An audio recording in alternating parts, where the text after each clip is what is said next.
Welcome to ZK India official YouTube channel. Today I am going to explain how to connect the ZK EM lock with IN02A device and RS485 reader for the anti-passback purpose. So you can see here how to do the connection. From the ZK EM lock, negative should be connected with the 12 volt power supply negative and positive should be connected with the IN02A device NC. From the device, COM should be connected with the 12 volt power supply positive. And RS485 reader. From the RS485 reader, RS485 negative should be connected with the device RS485 negative and reader RS485 positive should be connected with the RS485 positive in the device. And this reader requires 12 volt power supply. So for that I have given the external 12 volt power supply. For that we should connect positive to the positive and ground should be connected with the negative. This is how we will do the connection. You can see here, this is the main device. We have to do some settings in the main device. So for that, go for main menu. Inside main menu, go for the access control option.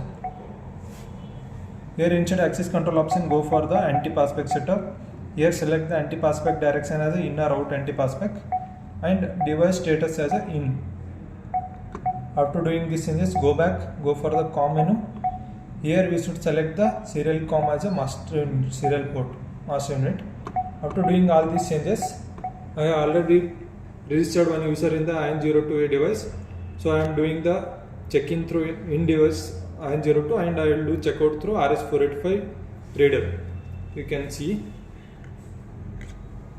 verification successful, EM lock open and it will close after 5 seconds. I set the timing. EM lock closed. Now I am doing the checkout through RS485 reader. Verification successful. Again EM lock open. It will close after 5 seconds.